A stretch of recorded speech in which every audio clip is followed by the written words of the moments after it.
Em, pues bueno, el tema del día de hoy es un tema que es muy familiar para todos los odontopediatras, que es algo que hacemos día a día. Sin embargo, también no solamente se limita a la práctica del especialista como tal, sino también nos damos cuenta que hay muchos pacientes dentro de la práctica general que acuden a nosotros con algún dolor, con alguna urgencia y que necesitamos echar manos de las herramientas que tenemos para poder brindar la mejor atención y con calidad a estos pacientes. Pero antes que nada quisiera poderme presentar.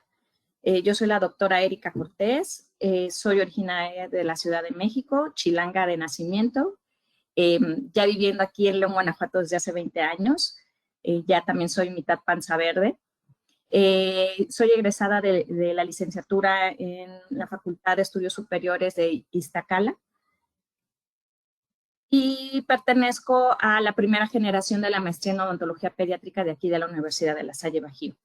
Cuento con algunos estudios en ortodoncia en odontología pediátrica, en metodología y ética en investigación. Y actualmente me desempeño como docente en la maestría de odontología pediátrica, tanto clínica como teórica, y también formo parte del team directivo de la doctora Laura, aquí en la Facultad de Odontología. Soy la coordinadora administrativa actualmente de aquí de la facultad. Entonces, aquí algunas de las generaciones y el team directivo con el que contamos. Otras actividades que realizo, bueno, como esta me han invitado a otras conferencias, entonces estoy también brindando algunas conferencias. Participo en proyectos de investigación con el cuerpo de aquí de los investigadores de tiempo completo y nuestros alumnos ahí, la última concurso que estuvimos en el ENIO. Y estoy certificada en odontopediatría por el Consejo Mexicano de Odontopediatría. Y también hago consulta privada. Y bueno, ahora sí, dándole bien a la materia, esta es la agenda de la plática que vamos a tener el día de hoy. Es una plática con un corto tiempo en donde digamos que vamos a tratar de resumir lo más posible pues este tema que es muy amplio. La verdad es que el tema de terapia pulpar es muy amplio, pero vamos a tratarlo de resumir y al finalizar, por favor, vayan anotando todas sus dudas que con mucho gusto estaré apoyándoles. La intención de esta plática es que no solamente sea para especialistas, sino que todos los odontólogos de práctica general pudieran tener algún interés y que puedan servirle y sea de utilidad. Entonces, de colega a colega, ustedes me pueden preguntar en el momento que lo consideren pertinente.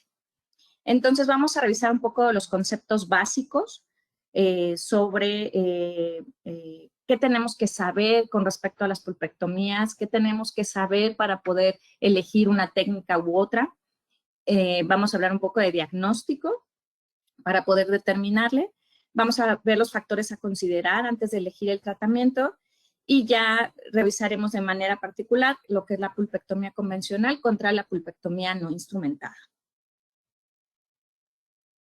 Y vamos a recordar un poquito conceptos. La endodoncia pediátrica, como tal, en su definición, no había un concepto. Generalmente nosotros en odontología pediátrica siempre era como muy aislado. A veces el tema, si haces una endo, si haces una pulpo, pero conforme ha pasado el tiempo y conforme han avanzado pues los diversos conocimientos e investigaciones, en realidad la endodoncia pediátrica ha cobrado mucha importancia y mucha relevancia, ya como bien lo menciona en su definición, se ocupa de la morfología y la patología de este complejo que tenemos dentino pulpar y todos los tejidos perirradiculares de los dientes primarios.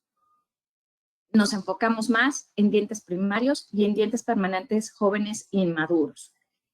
¿Por qué? Porque cada vez más vemos pacientes, sobre todo con hipomineralizaciones, H&M, que están realmente afectando todo lo que es el complejo dentino pulpar. Entonces, como definición, nos enfocamos más en endodoncia pediátrica, en dientes primarios y en permanentes jóvenes inmaduros.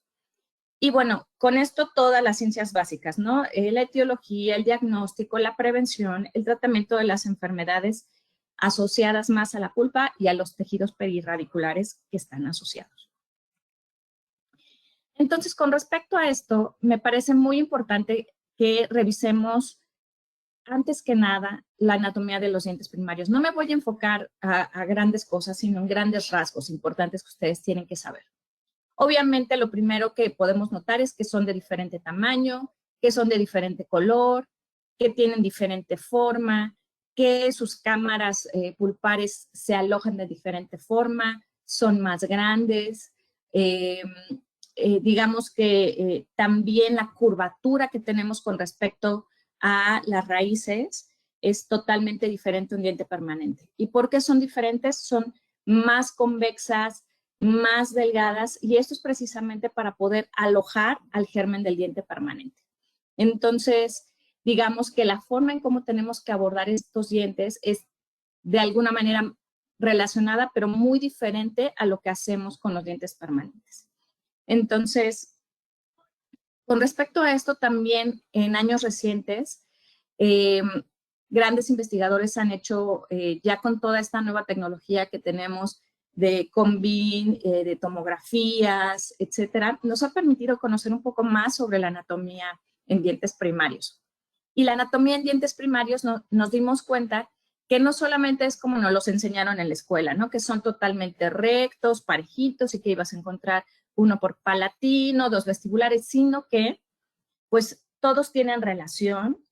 En realidad, este estudio del doctor Wang y colaboradores es un estudio muy amplio, si tienen oportunidad de revisarlo en algún momento, y ellos lo que hacen son tomografías precisamente de ciertos dientes, casi todos los dientes temporales, y nos permite ver cómo estas, tanto las cámaras pulpares, el tamaño de la pulpa, los cuernos pulpares, pues no son regulares, son irregulares y están comunicados entre ellos. Y hay más comunicación de lo que nosotros pensábamos. Entonces, esto nos permite darnos cuenta sobre la importancia que tienen no solamente en los dientes primarios hacer una buena instrumentación, sino también una buena desinfección. Y que estos conductos, pues bueno, van a ser tortuosos, van a ser complejos, no son tan rectos, son muy convexos, están comunicados. Añadido a esto, en otro estudio, hacen microscopía electrónica, hacen un escáner y nos permiten, a través de estos estudios, darnos cuenta. Este en específico habla sobre lo que es la furca y la comunicación que tenemos, tanto de conductos accesorios a nivel de furca. A nivel de furca es muy importante esta información porque todo lo que tiene que ver con lesiones en niños no son propiamente periapicales, sino aparecen precisamente en furca. Y esto es por toda la comunicación que se tiene y el espesor tan delgado que tenemos a nivel de furca. Entonces, estas comunicaciones que se ven aquí permiten que las bacterias penetren más fácilmente, no solo al periápice, sino a nivel de furca, y por eso es que inician ahí las lesiones. Otro estudio nos muestra también cómo de microscopía electrónica, las alteraciones que se muestran a través de la parte periapical, sobre todo en morfología, como de este lado tenemos del lado izquierdo en su pantalla la morfología apical de una pulpa vital y una pulpa necrótica, en donde podemos ver ciertas diferencias. Uno es la pérdida de colágeno, este alojamiento más de bacterias, se va perdiendo estructura, se va perdiendo andamiaje, y eso permite que precisamente las bacterias proliferen y la descomposición se vaya haciendo de una manera más rápida y más acelerada.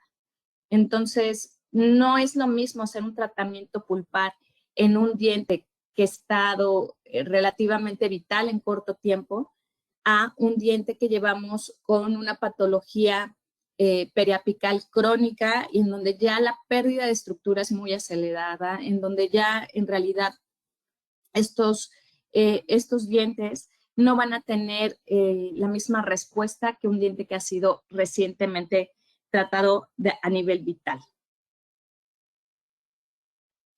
En cuanto a la estructura física de la pulpa, podemos decir que en general tampoco me voy a meter mucho en eso, pero recordando un poquito, sabemos que es un tejido conjuntivo laxo de origen mesenquimatoso y que, bueno, tiene un alto contenido en todo tipo de células, fibroblastos, macrófagos, linfocitos, muchas fibras colágenas, sustancias amorfas, vasos sanguíneos, nervios, que precisamente nos dan la sensibilidad y nos dan la nutrición a este diente, ¿no? Entonces, con respecto a la pulpa dental primaria, quiero decirles que a nivel histológico es muy similar a los dientes permanentes. Hay algunas características diferentes como la cantidad de odontoblastos y odontoclastos y sobre todo que estos van a variar con el transcurso de la edad del paciente. Entonces, básicamente en función y a nivel histológico casi son lo mismo, pero hay algunas variaciones que se realizan durante su desarrollo del niño. Con esto quiero también cerrar la parte de la parte anatómica de conceptos básicos, diciendo que es súper fundamental que conozcamos bien la anatomía, que conozcamos bien la histología, para poder revisar cómo es que esto afecta a mi diente con los siguientes factores que vamos a revisar. Porque si estamos viendo dientes que son con una estructura anatómica diferente, con mayor comunicación a nivel de furca, con lesiones que van a aparecer a nivel de furca, pues bueno, esto nos indica que tenemos que tener un tratamiento un poco más especial o más relevante en este tipo de dientes. Y bueno, ya sabemos los principales factores que afectan a la pulpa. Sabemos que el principal y el rey es obviamente la caries y que está relacionada con todo tipo de factores, ¿no? Alimentación, hábitos, higiene y que finalmente esto va a incidir en la afectación pulpar y que nos va a originar un proceso también de necrosis. Aunque hay otros factores también, como puede ser el trauma, que puede ser externo, puede ser también problemas de bruxismo muy severos, que ahora lo vemos cada vez más en niños, hábitos también, maloclusión, etcétera, ¿no? Pero recientemente se ha visto o ha aumentado nuestro nivel de diagnóstico con respecto a defectos del esmalte y dentina, considerando de manera muy importante lo que es la hipoplasia incisivo molar, no solamente para dientes permanentes, sino también para dientes temporales. Y esto es una preocupación que nos está arrastrando y nos está susurrando al oído sobre los posibles factores que estén generando esto, pero también es un desafío poder tratar a estos pacientes porque hemos visto a través de la literatura cómo también estos pacientes con defectos en esmalte y dentina tienen alteraciones en la estructura morfológica del diente, también de la pulpa y de sus salidas. Entonces es un tema muy grande, también muy fascinante, pero que nos afecta de manera pulpar porque son lesiones que avanzan muy rápido, se fractura muy rápido el diente, se desgasta, originando caries en edades muy tempranas en dientes permanentes. Entonces, hay muchos factores que inciden en que nosotros podamos tener una afectación pulpar. Y bueno, solamente recordando que tanto la Asociación Dental Americana como la Asociación Americana también de Odontología Pediátrica nos indican que la caries, bueno, como ustedes lo saben, es una enfermedad originada por un cambio ecológico, tanto en la composición de toda la biopelícula y la actividad de esta biopelícula.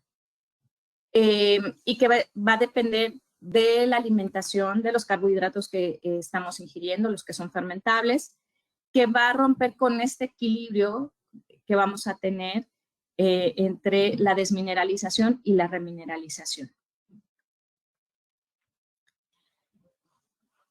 Abonando un poco a esto, dentro de los conceptos, sabemos que los procesos de desmineralización vienen por una alteración en la biosis de la biopelícula que nosotros tenemos o que nuestro paciente tiene, y que esto finalmente, al hacer un proceso continuo de desmineralización y no de remineralización, lo que va a originar es que estas lesiones avancen al avanzar también su proceso de desmineralización. Y esto sucede por, ya lo sabemos, altas cantidades en dieta de azúcares, pHs muy ácidos y que van a ir disolviendo parcialmente y generando lesiones de mancha blanca. Sin embargo, si nosotros o nuestro paciente consume una dieta reducida en azúcares, con una higiene oral adecuada, y este proceso se va de alguna manera regulando o neutralizando, evitando que se forme una cavidad.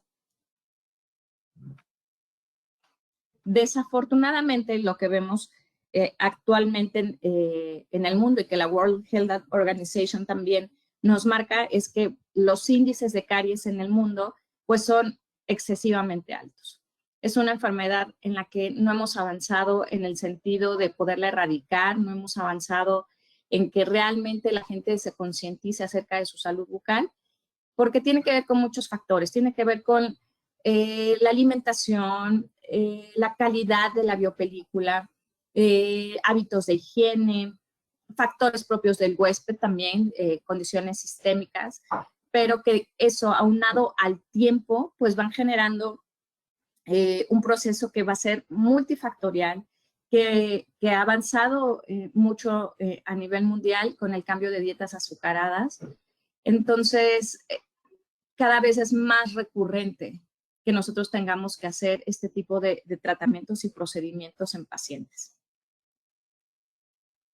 Hablando un poquito sobre patología pulpar, que también es un tema muy extenso, solamente quiero recordar que cuando nosotros iniciamos el proceso de pulpitis o de irritación pulpar, va acompañando de los principales que nosotros, bacterias, que nosotros ya conocemos que inician la caries, ¿no? Que es el estreptococo, el estafilococo, los lactobacilos, y que conforme va avanzando esta irritación pulpar, esta inflamación, va a ir originando una necrosis y que esta necrosis va a ir acompañada de Staphylococcus aureus y Streptococcus pyogenes, entre otros muchos, porque la verdad es que estos son de los principales, pero van acompañados y abrazados de millones de bacterias, hongos, virus, pero los principales que se han visto relacionados con las etapas de la patología pulpar son estos.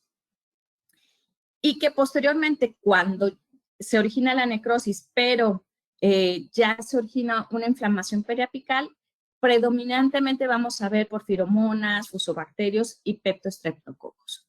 Entonces, la patología pulpar es muy amplia y va relacionada también con todos los factores iniciales que tenemos del huésped, tiempo, alimentación e higiene.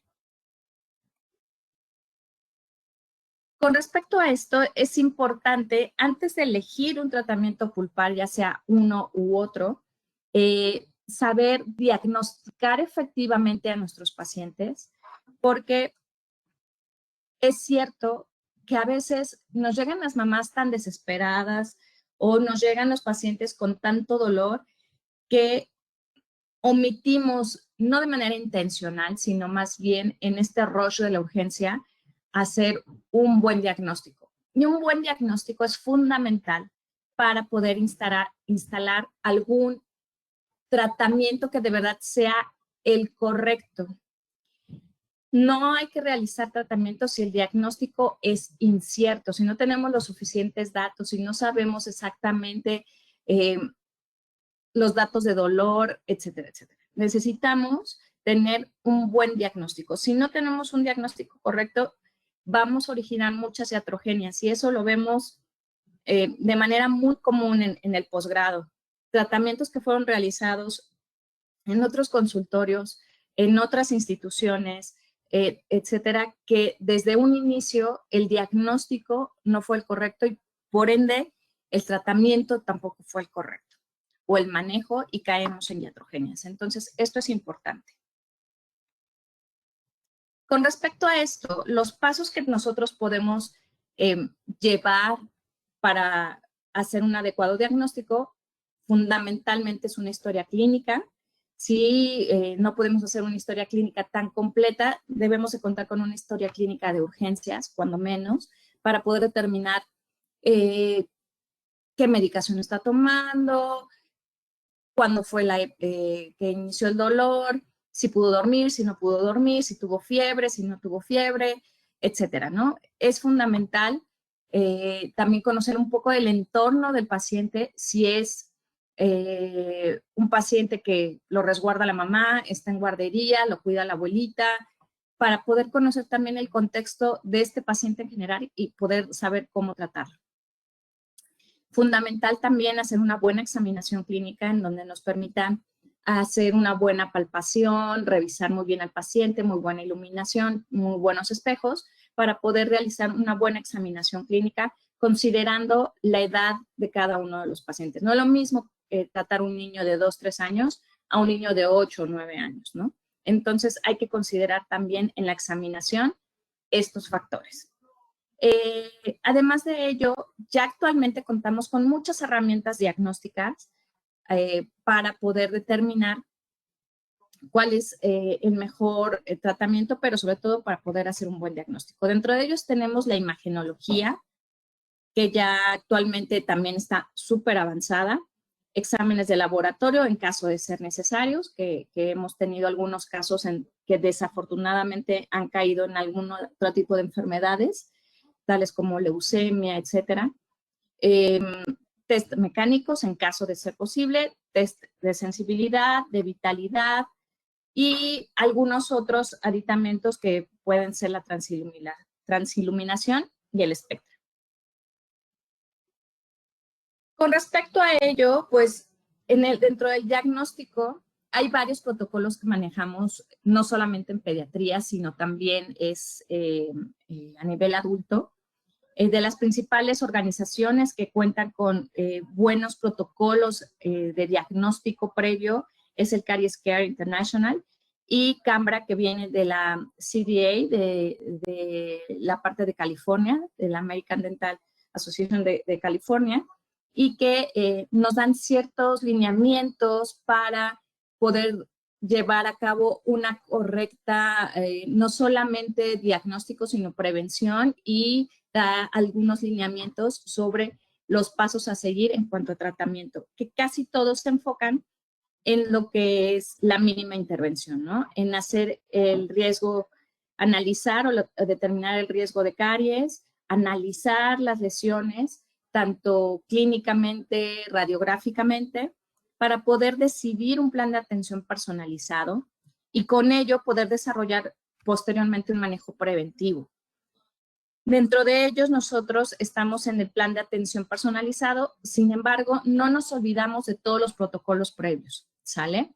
Necesitamos, tal vez, si llega un paciente de urgencia, poder atender en ese momento la urgencia, atender en ese momento el dolor, pero regresar a todo esto, a la determinación del riesgo de caries, a la valoración de las lesiones cariosas, a nivel integral, a nivel general, poder conocer un poco más ampliamente a nuestro paciente para poderle brindar más apoyo y soporte y que esto que ahorita estamos restaurando nos dure muchísimos años o inclusive no sea necesario volver a retratar a este paciente en un futuro.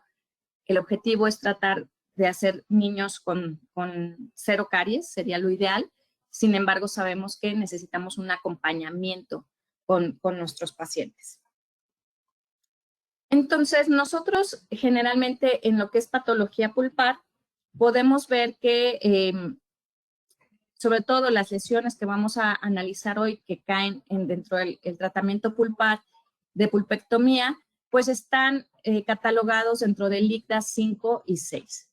Entonces, con respecto al análisis de ICDAS, recordando, pues es un índice que nos permite identificar o clasificar nuestras lesiones, si están involucradas dentina, si solamente son manchas blancas, si tienes esmalte, dentina y ya involucra pulpa también.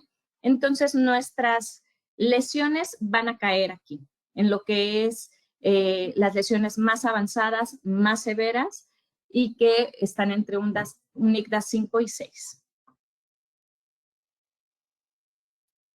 Y con respecto a esto, una vez que nosotros tenemos identificado su historia clínica, una vez que tenemos identificado la exploración, los métodos diagnósticos, es importantísimo establecer qué tipo de patología pulpar y periapical tiene tu paciente, porque puede ser que de un inicio digas, a este paciente le voy a hacer una pulpotomía con MTA, y en realidad te está dando todos los signos y síntomas de una pulpitis irreversible, que ya más bien tendrías que hacer una pulpectomía o una pulpectomía no instrumentada. Entonces, es importantísimo poder determinar esto, si es una pulpitis reversible, irreversible, si es una necrosis, si es un diente tratado previamente.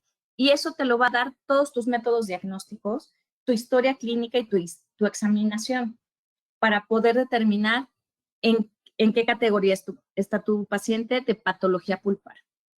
Quiero decir que esta clasificación ya es una clasificación anterior. Hay una nueva clasificación que está en proceso de aceptación por la Asociación Dental de Endodoncia a nivel mundial y que van a cambiar un poquito estos conceptos a pulpitis severas, pulpitis medias, hipersensibilidad.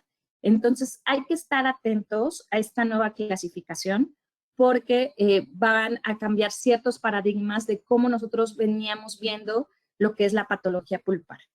No me meto mucho en eso, está en proceso, sino es que ya está recién aceptado. Los endodoncistas que estén por ahí a lo mejor me van a dar su retroalimentación, pero esto va a cambiar. Sin embargo, quedémonos con el concepto de que antes de iniciar algún tratamiento, tenemos que identificar qué tiene tu paciente. Si es una pulpitis reversible, irreversible, si es una necrosis, porque eso te va a dar mucha guía sobre qué vas a hacer y cuál va a ser el tratamiento correcto. Y en cuestión, ya enfocándonos un poquito a niños, hay algunas otras patologías en niños, a diferencia de adultos, que se pudieran confundir con alguna alteración dental. Algunas enfermedades virales, bueno, recientemente COVID, pero también tenemos virus del herpes, en donde a veces empiezan a salir ciertas lesiones en boca que se pueden confundir con lesiones dentales o pulpares. Entonces, hay que poder identificar cuáles son las diversas patologías que pueden presentar, bueno, hasta paperas, ¿no? Básicamente. Hay muchas enfermedades virales que se pueden confundir, entonces por eso es importante poder determinar con todos tus medios diagnósticos qué vas a hacer. Y bueno, con respecto a esto, quiero decir que en los molares temporales, como les decía, es muy fácil que las lesiones inicien a nivel de furca. Y esto es importante porque, como les mencionaba al inicio, el espacio que tenemos de grosor a nivel de furca es muy delgado y está muy comunicado. Inicialmente está muy inervado, pero cuando se origina una necrosis, es bien fácil que estas bacterias de pulpa migren hacia la furca y originen este tipo de lesiones en la bi- o trifurcación radicular. Así es que en niños es más fácil que empiecen las lesiones a nivel de furca que a nivel periapical. Sin embargo, cuando ya son lesiones muy extensas o muy crónicas, pues son tan grandes que pueden abarcar inclusive el germen del diente permanente, originándole lesiones posteriores, tanto de color, de forma, de hipomineralizaciones. Entonces, hablamos un poquito de las herramientas diagnósticas. Ya hablamos acerca de los diferentes, la importancia de poder detectar y valorar bien las lesiones de caries a través de todos estos aditamentos. Sobre todo en imagenología, que es lo más fundamental en niños. Vamos a ver que ya tenemos también ciertos aliados. La radiología digital nos ha venido a cambiar también muchos paradigmas que teníamos, ha venido a cambiar la manera en cómo también tomamos una conductometría de manera inicial para podernos guiar, porque hay pacientes que a veces son cero cooperadores y no podemos realizarla de la mejor manera, sobre todo en la odontología del bebé. Pero ya recientemente también tenemos el Convin, que no lo mandamos en todos los casos, solamente en casos muy excepcionales, sobre todo en la parte endodóntica, lo mandamos más probablemente para cuando tenemos algún caso de cirugía, quistes, mucho más grandes, pero que nos permiten tener una dimensión, una tridimensión y poder hacer un mejor diagnóstico. Entonces, tanto la radiología como el Convin son grandes aliados para nosotros. Y en radiología, pues no solamente las periapicales, sino también, pues ya saben, panorámicas que nos permiten guiarnos sobre dónde tenemos que tomar más radiografías periapicales, aletas de mordida, oclusales. Entonces, son grandes aliados. Pero si nos enfocamos en la valoración radiográfica periapical, es importante que evaluemos la extensión de cariosa. ¿Qué tan tienes en cuanto a extensión carioso? Su proximidad a pulpa es fundamental. Si hay restauraciones o terapias pulpares previas, que eso es muy común, desafortunadamente, en donde se realizan procedimientos no completos, no totales, por desconocimiento del operador, y que esto hace que si era un tratamiento que a lo mejor inicialmente se pudo haber realizado una pulpotomía porque era una pulpitis reversible, pues bueno, deciden colocar a veces solamente resinas o ionómeros o una curación en donde originan la necrosis pulpar y entonces terminamos con lesiones de caries bastante severas, perdón, de caries, lesiones periapicales bastante severas. Entonces, hay que tener en consideración esto. En la radiografía que muestro, se pueden dar cuenta cómo iniciaron un tratamiento de pulpotomía, pero no lo concretaron. Luego el paciente, al retirarse el dolor, deja de asistir y entonces empieza a caer toda esta curación y se origina un proceso infeccioso en donde ya hay dolor, ya hay fiebre, etcétera, etcétera. Pero con respecto a la valoración radiográfica, retomando un poco, vamos también a revisar en niños el ancho del espacio periodontal, es muy importante. La reabsorción radicular, que sea consistente con su respuesta patológica, y la radiolucidez del hueso en cuanto a toda la parte periapical. Entonces es muy importante que tomemos muy buenas radiografías en niños, que eso es un desafío, lo sé, lo vemos día a día en el posgrado. Desafortunadamente, no estamos preparados para la atención dental temprana en casa y eso hace que muchos mitos que traen los papás los transfieren hacia los niños y nos cuestan mucho trabajo tomar radiografías adecuadas, pero se puede, se logra y es necesario para poder realizar un buen tratamiento pulpar. Con respecto a otros aditamentos, voy a hablar muy rápidamente de ellos. Hay muchos para poder evaluar la parte del diagnóstico pulpar, que como pueden ser los test mecánicos de sensibilidad y de vitalidad. La mayor parte de ellos no son tan aplicables a pediatría porque muchos de ellos necesitamos de la respuesta efectiva del paciente. Y si nosotros estamos tratando con menores de 4 años, 5 años, etcétera, es muy difícil que nos puedan dar una retroalimentación. Entonces, en realidad, inclusive las pruebas de sensibilidad, tales como el frío, pues muchas veces no se pueden realizar precisamente porque el niño no es tan cooperador y que nos dificulta poder tener una interpretación de él. Sin embargo, aquí se los muestro. Hay test eléctricos, de láser, pero que están más enfocados a dientes permanentes más que temporales. Pero a ustedes les pueden servir. ¿Qué sí nos sirve, niños? Nos puede servir la percusión, nos puede servir tratar de mover un poquito con tus dedos, tus dos dedos, los dientes a veces para poder determinar la movilidad. Sin embargo, la mayor parte como de ellos, les decía, no son tan factibles y la literatura nos muestra que no son tan recomendables dependiendo de la edad del paciente. Entonces, tal vez si ya nos acercamos a los 7, 8, 9 años en adelante, podamos tener una buena retroalimentación, pero menores de 5 años a veces es muy difícil poder tener retroalimentación en cuanto a ello. Otras herramientas diagnósticas que también tenemos, el Diagnodent y el Spectra, que nos permiten también tener algunas consideraciones en cuanto al tamaño de las lesiones y profundidad. Entonces, ya enfocándonos en la parte de la terapia pulpar, tanto de pulpitis irreversible como necrosis, hay varios factores a considerar antes de elegir el tratamiento.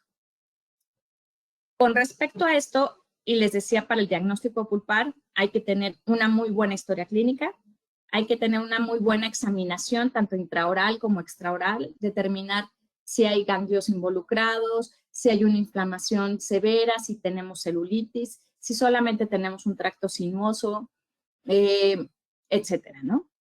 Hay que preguntar, y esto es fundamental, a cuidadores, papás, las características del dolor e inclusive a veces al mismo paciente, porque nos ha pasado, y yo creo que a todos, que de repente nos llegan a decir, no, es que se muere desde hace una semana de dolor, no sé qué, y tú ves al niño con una facie tranquila, con una facie sin dolor, hablando de manera normal, comiendo bien, y a veces esto es para poder darle prioridad en cuanto a la atención. Sin embargo, hay que ser muy específicos en las características del dolor con los papás, preguntarles tiempos, preguntarles medicaciones, preguntarles si fue después de algún cepillado, de algún alimento, para tú poder determinar tu tipo de patología pulpar. Si es posible alguna prueba de sensibilidad, solamente si es posible, no es una regla. Lo que sí es una regla son las radiografías, eso es fundamental, eso sí no lo podemos obviar, siempre tiene que venir acompañado de sus radiografías. Y en algunos otros casos, el origen de la molestia, si presenta restauraciones previas, si ya fue atendido por otro odontólogo, porque todo esto nos va dando señales de cuál sería el mejor tratamiento para tu paciente. Y en cuanto a desafíos en la terapia pulpar, en endodoncia pediátrica, tenemos, como les comento, varios desafíos.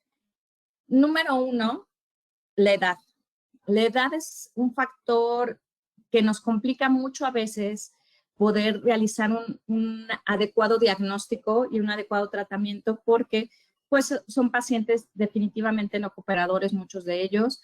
Algunos otros sí, y eso nos permite, bueno, hasta meterle un microscopio, pero en la mayor parte de los niños en odontología del bebé, pues es un desafío poder realizar tratamientos pulpares efectivos, si no es a veces bajo sedación o anestesia general. Entonces, es muy importante, junto con la edad, va relacionado el comportamiento del paciente, que tiene que ver con todo su entorno. Si es un niño maltratado, si es un niño con una mamá helicóptero, si es un niño que cuida a la abuelita, si el niño inclusive le negaron algo, la tableta antes de entrar al consultorio, pues va a venir en un berrinche terrible y no te va a dejar trabajar. Entonces, tenemos muchos desafíos en cuanto a comportamiento. Con respecto a esto también tenemos las desventajas de los recursos económicos, que no todo mundo tiene las posibilidades para poder realizar tratamientos y desafortunadamente optan por extracciones en edades tempranas que nos van a alterar pues toda la oclusión y muchas otras cosas más, ¿no? Entonces también tiene que ver con los recursos económicos familiares. tiene que ver también con la habilidad del operador, porque muchas veces, sobre todo en pulpectomías convencionales, es muy difícil para recién egresados o personas que no están tan familiarizadas con la anatomía de los dientes primarios poder identificar adecuadamente los conductos y hacer una pulpectomía de calidad. Y también tiene que ver en otro tema con la ubicación geográfica, porque hay ciertos medicamentos y ciertos procedimientos, como lo es la odontología comunitaria, en donde hay comunidades en donde no hay inclusive luz. Hemos participado porque nosotros aquí en la universidad tenemos atención comunitaria, regiones en las cuales es muy difícil poder tener una buena iluminación y que también es complicado identificar los conductos, más la cooperación del paciente, más la edad. Entonces van haciendo como un check de ciertas cosas y momentos en donde se nos dificulta poder hacer un efectivo tratamiento pulpar. Y con respecto ya la localidad del paciente, a lo que involucra al paciente, pues bueno, tenemos estas dificultades: enfermedades sistémicas, extensión de la lesión cariosa, el estado de la pulpa, que eso es fundamental porque muchas veces o radiográficamente tú puedes ver un estado de pulpa que histológicamente no checa. Y entonces tú puedes decir, en este momento el paciente tiene una pulpitis irreversible porque vi la radiografía, vi sus síntomas, o puede ser reversible también, y que cuando entras te das cuenta que eso está muy hiperémico, está sangre y sangre, y dices, bueno, esto es para una pulpectomía, ya no puedo hacer una pulpotomía. Entonces, muchas veces la pulpa no corresponde radiográficamente o con tus signos y síntomas a cómo está histológicamente, y esto puede generarte conflictos a la hora de elegir tu tratamiento. También tiene que ver la reabsorción fisiológica y patológica que pueda tener también ya las raíces de ese diente que tú vas a tratar. Entonces, como pueden ver, tenemos muchos desafíos en la endodoncia pediátrica, muchos, y que tenemos que tomarlos en cuenta para poder determinar si vas a hacer una pulpectomía instrumentada o no instrumentada, ¿ok? Porque va a haber muchos pacientes que tú puedes hacer pulpectomías convencionales, pero puede haber algunos cuantos que no son candidatos por muchas situaciones, porque tiene autismo, porque tiene una urgencia, porque va a salir de viaje, por muchos factores, ¿ok? Entonces, estos son, traté de englobar los principales, pero seguramente ustedes todavía tienen más con respecto a esto. Y ya hablando un poquito más en forma sobre la terapia pulpar, que es lo que nos atañe hoy, sobre la elección de la pulpectomía convencional y la no instrumentada, vamos a ver que dentro de los guidelines que da la IAPD, que bueno, es la institución más grande de dental pediátrica a nivel mundial, de este año, que es del 25 al 26, nos muestra ciertos guidelines que son muy interesantes. Aquí nos dan una guía sobre cómo es que nosotros vamos a tratar dependiendo de tu diagnóstico pulpar.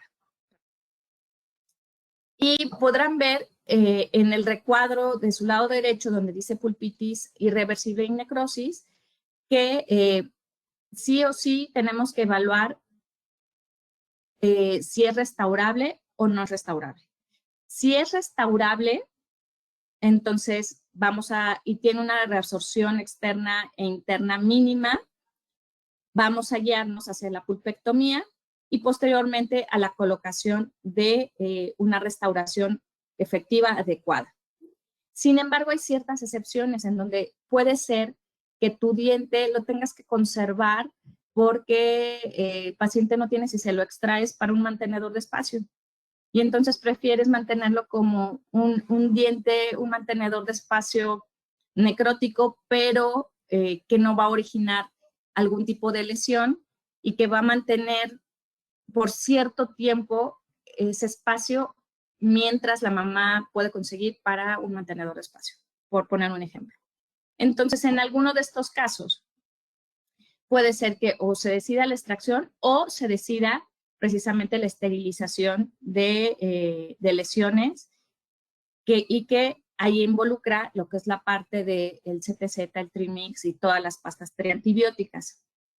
Ellos dan ciertos lineamientos sobre si tienen algún tipo de soporte o evidencia que sea fuerte a nivel de estudios y que nos puedan dar una mejor concepción de qué es lo mejor y qué es lo peor o si son iguales, ¿ok?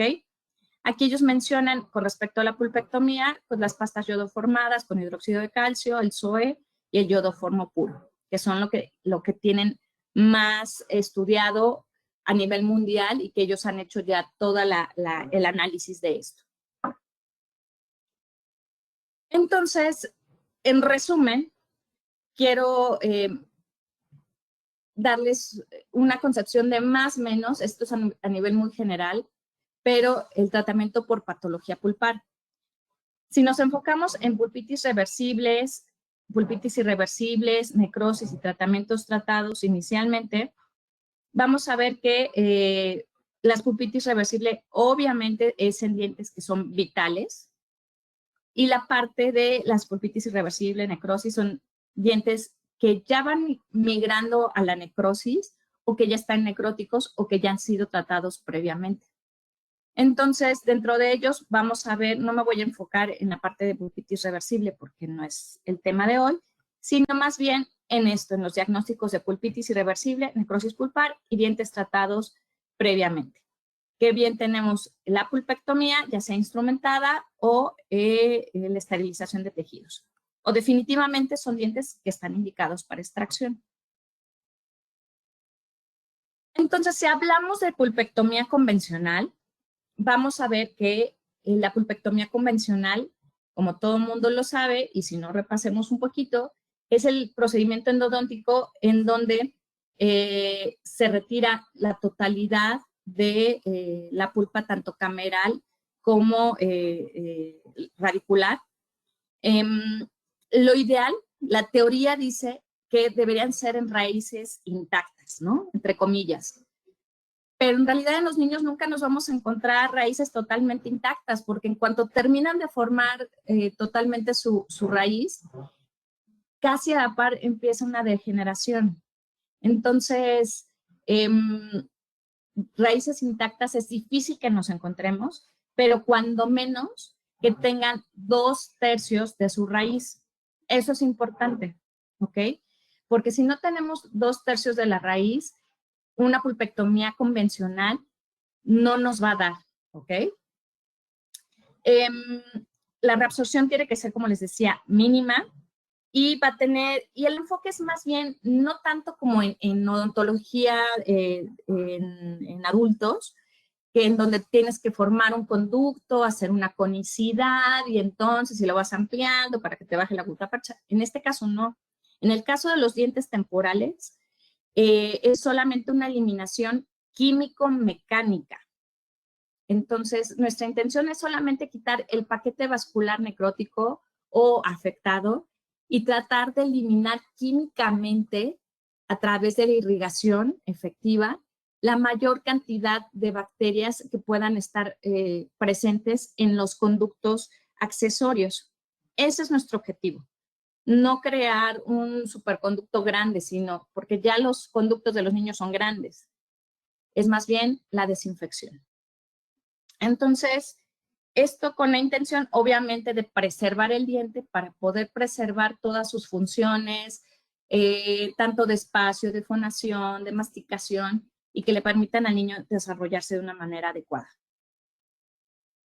Entonces, dentro de las indicaciones, vamos a ver que tiene que haber un sangrado pulpar por más de 5 minutos. Esto es, tú querías hacer una pulpotomía y a la hora que entras ves que eso está muy sangrante, muy hiperémico, muy inflamado. Y si el sangrado no para con tu torunda después de 5 minutos, eso ya está indicado para pulpectomía. ¿Ok? Dolor no provocado. Trayecto sinusal u otra patología de tejidos blandos, eso es importante, muchos de ellos ya vienen por dolor. A lo que me refiero con dolor no provocado es que ellos ya vienen con un dolor que no es porque se comió una paletita o porque se comió una galleta, no, sino que es un dolor constante, constante, constante, que súbito, constante, que no se ha quitado, etc. Puede haber hinchazón gingival también asociado con la enfermedad periodontal. Puede haber movilidad dental anormal. Entonces ahí también estaríamos considerando una pulpectomía porque ya hay pérdida de estructura ósea. A nivel radiográfico ya se puede ver radiolucidez periapical en furca y resorción externa o interna de la raíz, pero tiene que ser mínima. ¿Cuáles serían las contraindicaciones? Las contraindicaciones son coronas que no son, o dientes que no son definitivamente restaurables, eso ya no está indicado. Perforaciones en el piso de la cámara, eso no está indicado. Reducción considerable del hueso de soporte. Ya cuando tenemos todas estas características, o una de dos, o haces una extracción porque de verdad le pongas lo que le pongas, eso ya no te va a dar, o puedes colocar materiales que puedan ser, que esterilicen temporalmente tu lesión, mientras tú puedes elaborar un mantenedor de espacio, puedes meterlo en ortodoncia, ya en edades más avanzadas, u ortopedia, o puedes esperar a que el diente se mantenga así porque las características del niño pues son complejas, ¿no? Su entorno familiar. Entonces, puede ser que algunas de estas características vayan más con esterilización de tejidos, pero hay que considerarlas, ¿sale? También una contraindicación de la pulpectomía convencional es la presencia de quistes foliculares o un compromiso sistémico ya del paciente. En la radiografía que observamos, es una radiografía que me rolaron por ahí y que realmente observamos que desde un inicio el diagnóstico fue mal realizado. Y fue mal realizado porque si nos hubiéramos dado cuenta que tenía estos niveles de furcación en esta zona de la lesión en furca, aquí realizaron tratamientos de pulpotomías, que tampoco estaban indicadas las pulpotomías, y ven cómo está la comunicación pulpar y cómo se extruye el material aquí. Entonces, hay que tener estas consideraciones. Sé que nos cuesta mucho trabajo decir, ay, te voy a quitar todos esos dientes, pero muchas veces, aunque le coloques una pulpa convencional o una esterilización de tejido, eso va a fracasar y vas a terminar extrayéndolos. Y si es un niño que es chucky, le digo yo, a los que son definitivamente no cooperadores, pues te vas a meter en doble lío, ¿no? Entonces, hay que considerar. En contraindicaciones podemos ver que también vemos el soporte óseo que es inadecuado, si vemos que un soporte óseo es inadecuado o que el tamaño de la extensión de la raíz ya tampoco te da, como en el caso de la radiografía, que podemos tener una raíz bien, pero la otra raíz ya totalmente reabsorbida, esto ya es para extracción, ya ni siquiera alcanzaría una esterilización, a menos que la consideración en el momento sea otra. Porque también ponemos en riesgo al germen del diente sucesor, y eso nos puede traer complicaciones posteriores. Entonces, si ya también hay evidencia de patología radicular interna o externa extensa, entonces hay que considerar posiblemente la extracción. El éxito en este tipo de procedimientos tiene que ver con la instrumentación, la irrigación, la obturación y un sellado definitivo. Si alguno de estos pilares no es el adecuado, tu tratamiento de pulpectomía convencional va a fracasar. Y es importante que sigas todos los pasos para poder hacer una adecuada instrumentación, tu conductometría, con una buena irrigación, con una buena obturación y con un buen sellado definitivo.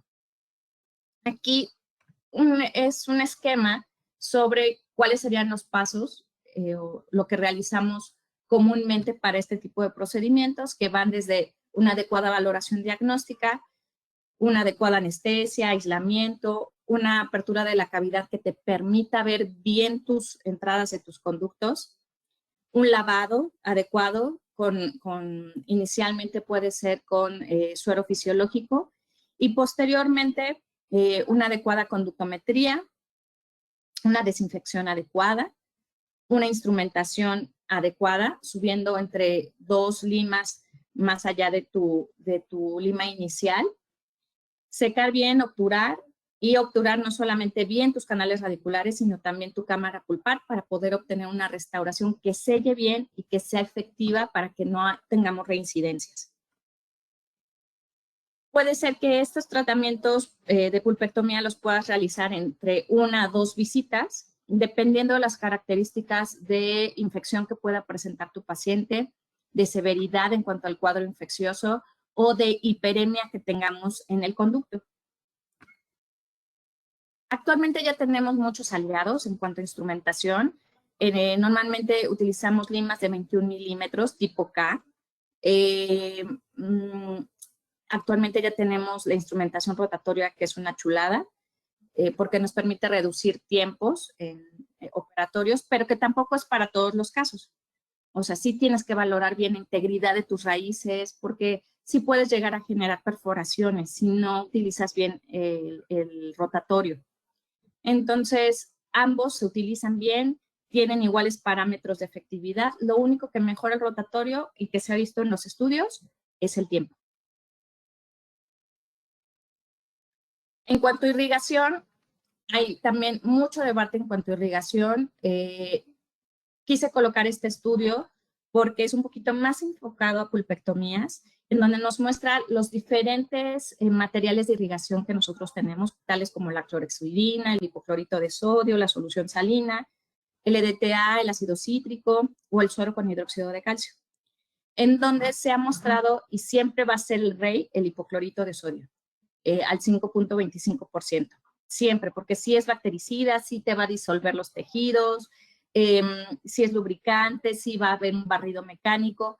Sin embargo, hay que tener mucho cuidado en niños, porque acuérdense que estamos trabajando con periápices abiertos. Entonces, si tú llegas a difundir un poco de este hipoclorito, puedes tener accidentes muy graves en niños y que pueden originar necrosis. Entonces, hay que tener mucho cuidado. Se utiliza, nosotros lo utilizamos, pero con muchas consideraciones. Y en una segunda alternativa tenemos la clorhexidina. Sin embargo, la clorhexidina tiene sus limitantes, no va a disolver tejidos y no va a ser, digámoslo así, tan efectivo en los estudios como el hipoclorito, pero es un gran aliado. Hay muchos otros irrigantes, pero sigue siendo el rey el hipoclorito y la clorhexidina.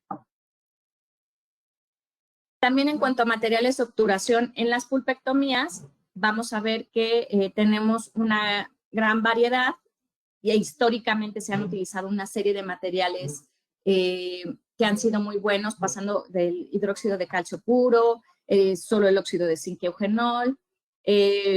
Actualmente manejamos más lo que es las pastas basadas en iodoformo, que puede ser el Metapex, el Ultrapex, y que es el estándar de oro actualmente para poder utilizar. En otros países se utiliza también mucho el óxido de zinc. Sin embargo, el problema con el óxido de zinc es que no se reabsorbe de una manera rápida, no se reabsorbe de una manera eficiente y puede originar una reacción inflamatoria similar a la de un cuerpo extraño. Aparte que puede causar lesiones en los dientes permanentes de hipoplasia o me puede desviar en la guía de erupción del diente. Entonces, nosotros no recomendamos que sea con óxido de zinc solo. Utilizamos pastas iodoformadas y en la cobertura en cámara pulpar utilizamos SOE. Contamos con nuevo armamento para ello. Ya hay microscopios. Sin embargo, pues en un paciente que es definitivamente no cooperador, ni cómo le metas un microscopio, pero nos permite ver un poquito mejor las entradas de los conductos y trabajar de una manera más calmada, pausada y con mayor visualización.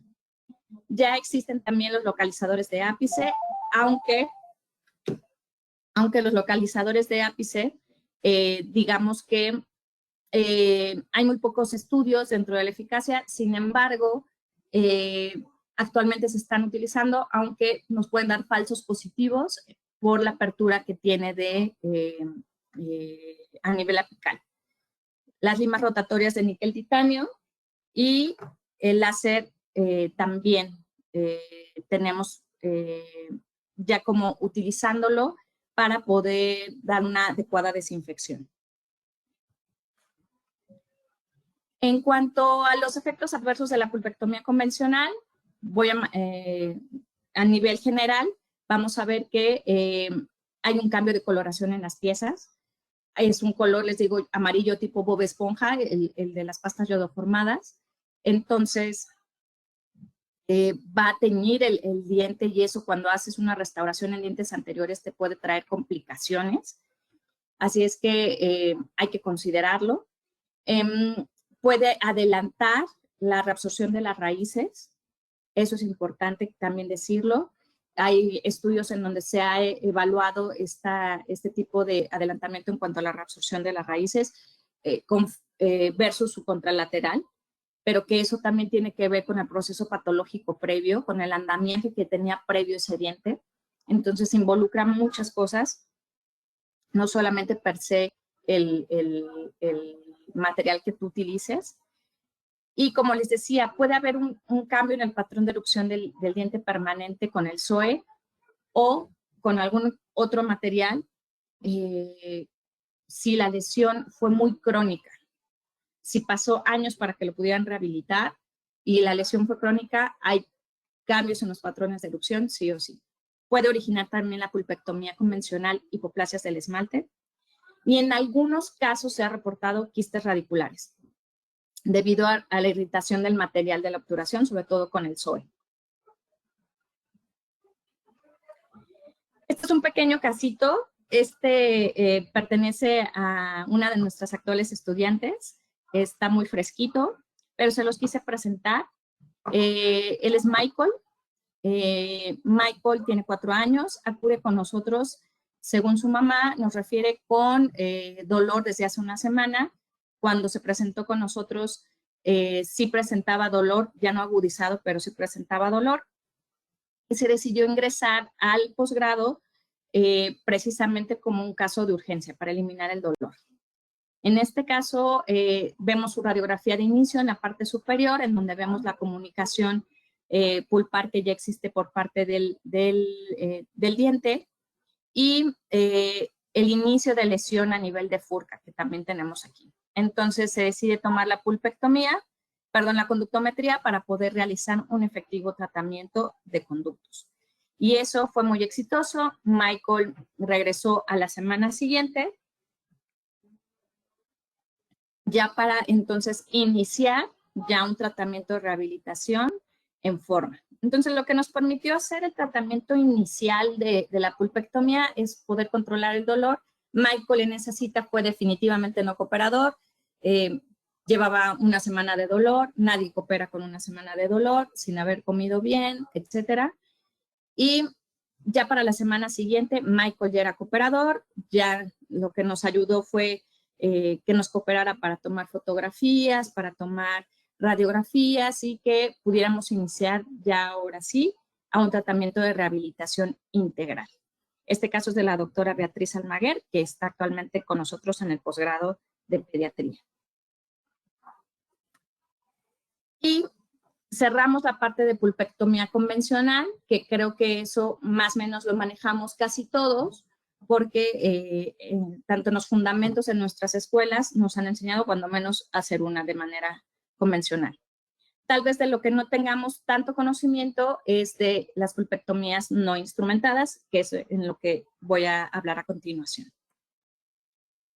Esta técnica no es tan nueva, la verdad es que se viene manejando desde los años 50 y 60, en donde Soler y Capiello desarrollan la terapia endodóntica no instrumentada, llamada en inglés NIET. Y estos doctores utilizaron una mezcla de fármacos para esterilizar las cavidades, las pulpas, los dientes, hacer una desinfección de la pulpa.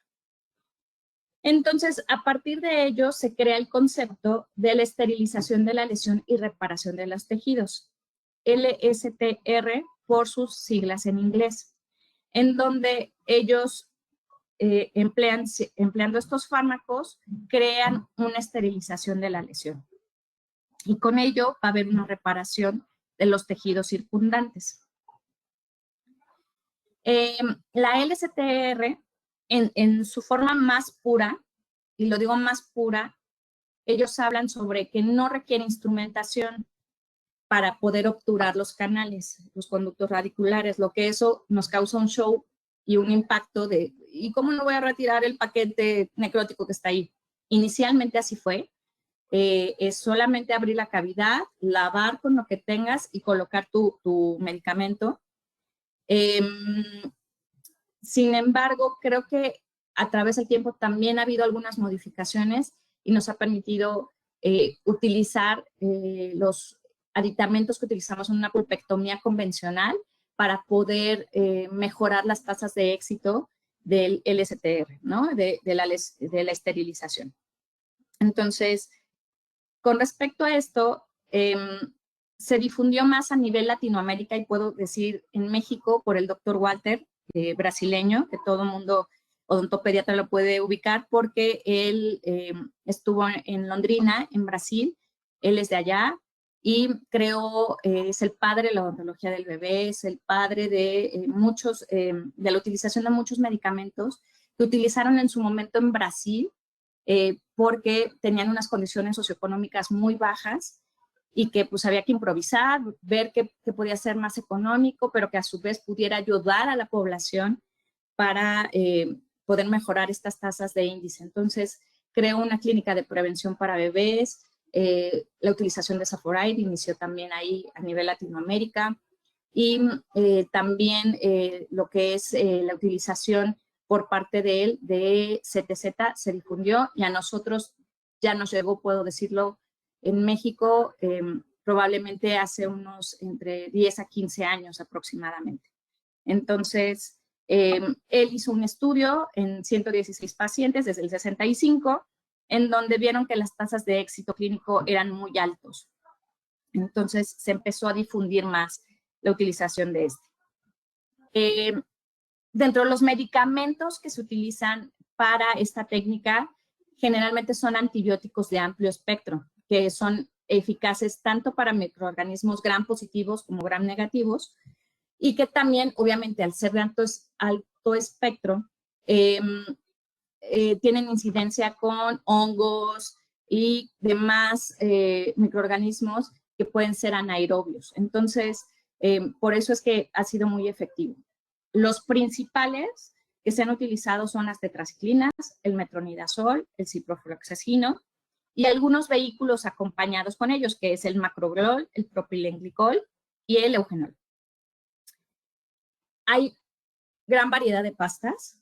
Las más comúnmente utilizadas actualmente es las pastas Trimix y CTZ. Otra que se utilizó también en su momento fue la pasta Guedes Pinto, que ya no se utiliza tanto, porque digamos que CTZ y Trimix vinieron a establecerse más por los protocolos y la facilidad de obtener ciertos medicamentos y la facilidad de utilización por parte del operador. Como contexto, la pasta Trimix está formada por metronidazol, ciprofloxacina y minoxidilina en la proporción de 1, 1 y 1. Y aquí van combinados con el macrogrol y el propilenglicol. Entonces, mueles en tu morterito una parte de cada una de ellas y posteriormente lo mezclas para colocarlo dentro de tu conducto. Perdón, dentro de tu cámara pulpar. El que es más difundido actualmente en México es el CTZ. CTZ se compone de tetraciclina, cloranfenicol, óxido de zinc tipo 1 y eugenol. Esto en cantidades de 500 miligramos, tanto para la tetraciclina como para el cloranfenicol. Y 100 miligramos de óxido de zinc tipo 1. Más lo revuelves como si fuera un óxido de zinc convencional con una gota de eugenol. Dentro de ellos hay la utilización tanto de la esterilización como del CTZ, podemos decir que se dio a la inversa en cuanto a la parte de investigación. Se dio a la inversa porque primero lo empezaron a utilizar y después empezaron a hacer estudios. Entonces, por mucho tiempo, las técnicas de esterilización no fueron aprobados por las principales asociaciones dentales pediátricas. Ya de manera reciente, en los últimos años, ya son aprobadas, pero porque ya hay estudios un poquito más a largo plazo. Este es uno que es de octubre del 2025, en donde hacen una revisión sistemática precisamente sobre el CTZ, mostrando que en las revisiones, ellos revisaron alrededor de 400, si no mal recuerdo, estudios, 496 niños que incluían los estudios, y son 10 estudios en donde ellos concluyen que la técnica de CTZ es efectiva, es eficaz. En ciertos pacientes con ciertas condiciones es muy efectivo y es muy eficaz. Y es muy barato. Entonces, muestra buenas tasas de éxito. En México se puede encontrar en versiones de farmacias que son como de antaño, como tipo de boticas, droguerías, las cuales hacen fórmulas magistrales. Tú vas y pides que te hagan la concentración y te hacen la concentración. Y ya las puedes encontrar inclusive en Mercado Libre, algunos depósitos dentales ya los tienen, no son tan fáciles de encontrar en depósitos, pero los pueden encontrar ahí. O tú puedes hacer la mezcla, mezclando tus propios agentes. Sin embargo, creo que no es lo mejor porque no es un entorno tan cuidado ni tan estéril como lo puede hacer una droguería o farmacia. Y ya también hay versiones que son en cápsula. Las indicaciones para esta técnica son dientes que tengan necrosis pulpar, que tengan tractos sinuosos o abscesos, como se les conocía anteriormente, abscesos, que la reabsorción radicular sea mayor de 2/3 de la raíz. En este tipo de procedimientos sí se puede utilizar en dientes que tengan 2/3 de la raíz, en donde tú indiques que se tiene que quedar ese diente por alguna situación, porque lo quieres mantener en espacio, porque lo vas a tener ahí mientras rehabilitas otras cosas, porque a largo plazo los estudios demuestran que no es tan efectivo a largo plazo. A un mediano plazo, lo vamos a ver, menor a 12 meses, es efectivo. Pacientes de difícil manejo, pacientes que de verdad tengan una condición sistémica, tal vez que necesites trabajar de una manera rápida y eficaz, es indicado este tipo de procedimiento, el CTZ. Pacientes de escasos recursos en algunas comunidades también lo llevamos. En algunos casos, cuando hay falta de habilidad del operador, puede ser también que lo podamos utilizar, aunque no sería lo indicado. Lo indicado sería hacer una pulpectomía convencional, pero si no hay algún otro tipo de atención para ese paciente, lo pueden utilizar, y también como resguardo del espacio. El tema con esto es que también tiene sus desventajas. Dentro de las desventajas tenemos que la capacidad de la tetraciclina para manchar o cambiar el color del diente.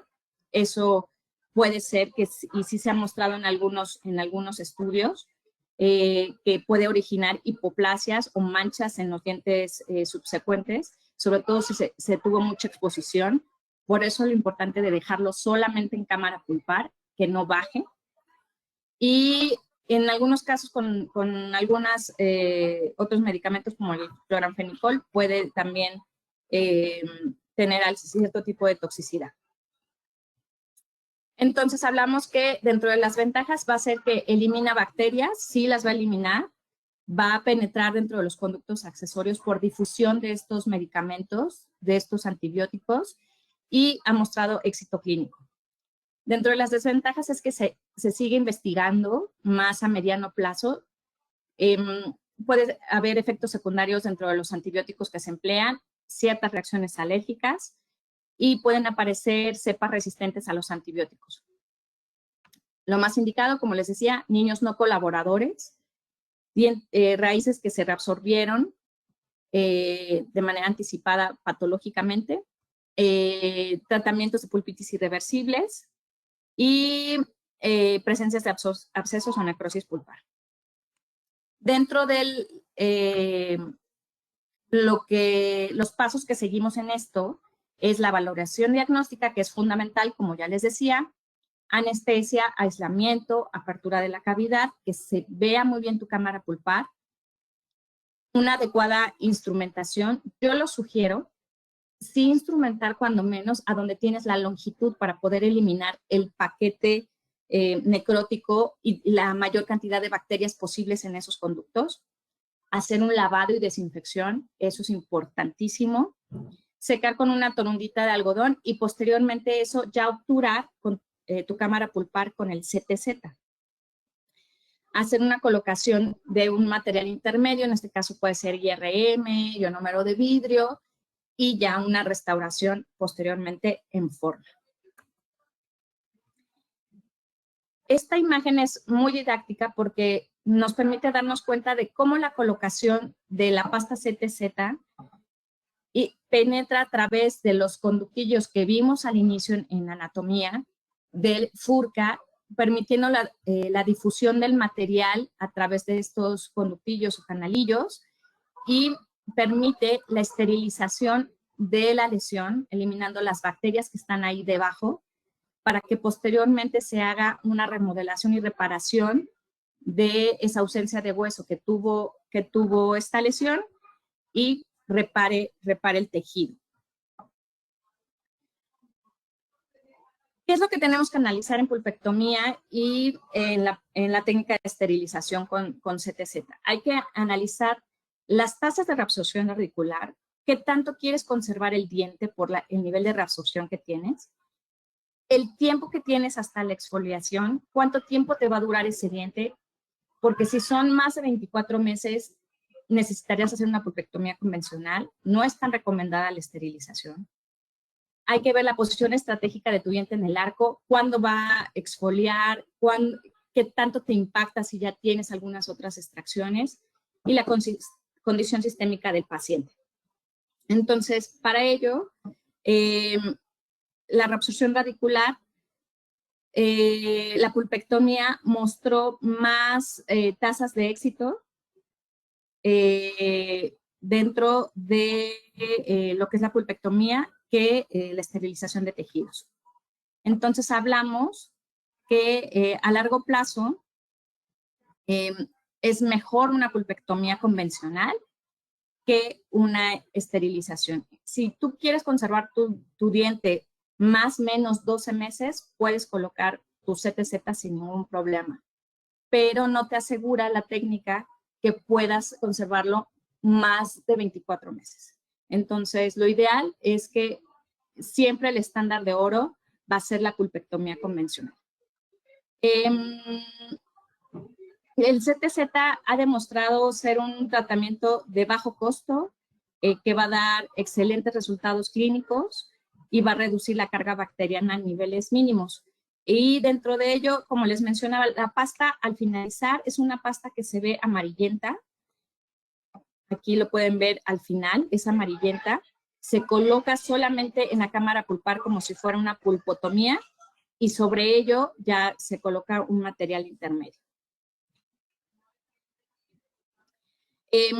Este es un casito igual de otra de nuestras alumnas del posgrado, de la doctora Nelly Martínez. Este paciente también acude por urgencia, ya tiene 6 años, pero él sí nos permitió ser un poquito más cooperador y nos permitió tomar inicialmente todas sus fotografías. Como pueden ver, es un paciente severamente afectado por diversas lesiones IGDAS de todos los colores, los pueden ver aquí, desde IGDAS 1 hasta IGDAS 6. Entonces, podrán darse cuenta que en la imagen superior de la derecha, que es a donde nos vamos a enfocar en la primera cita porque viene de urgencia, en tratar ese diente porque ya tiene dolor desde hace varios días, no ha podido comer, e igualmente la abuelita, porque ahí lo cuida la abuelita, nos refiere, en este caso, tener ya dolor constante y progresivo. Esta es la radiografía inicial en la parte superior izquierda, en donde se puede observar la lesión, que ya también tiene lesión en furca, pero también podemos observar la lesión que tiene a nivel distal, en el conducto distal, se observa una pequeña comunicación. Ya cuando él tampoco fue tan cooperador, por cierto, por eso fue un poquito movida la radiografía. Se puede observar en la conductometría como si ya hay una comunicación directa cuando se meten las limas, por lo que se decide de manera temporal, en lo que acondicionamos todo el medio, y podemos hacer un diagnóstico efectivo, pero inicialmente quitarle el dolor, y después, dentro de su tratamiento que vamos a hacer de diagnóstico y atención integral, en un futuro, si es necesario, hacer la extracción y mantenedor de espacio. Pero en este caso se decidió colocar CTZ. Si se dan cuenta, migró un poquito a donde está la lesión, pero va a permitir la reparación y nos va a dar tiempo, vamos a ganar tiempo para poder hacer una rehabilitación integral, pero sobre todo quitar el dolor, la molestia y el proceso infeccioso en el paciente. Pero siempre en casos donde un tratamiento pulpar instrumentado sea posible, este deberá siempre ser el procedimiento de elección. ¿Qué quiere decir? No a todos, de manera genérica, les metan CTZ, porque las tasas a largo plazo no son buenas. Sí se ha visto que hay una reabsorción acelerada de las raíces más que con la pulpectomía convencional, porque finalmente no quitas todo por completo. Eso finalmente se recontamina allá abajo y puede ser que haya una reacción como de cuerpo extraño y realmente empecemos a ver reabsorciones más aceleradas.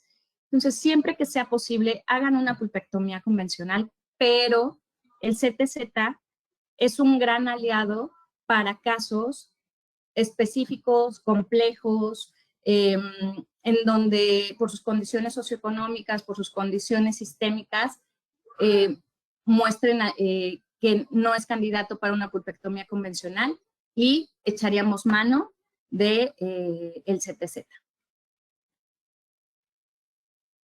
Y bueno, ya concluyendo, esto es solo una probadita, porque en realidad este es un tema súper extenso y perdón por extenderme un poco más, perdón a los organizadores.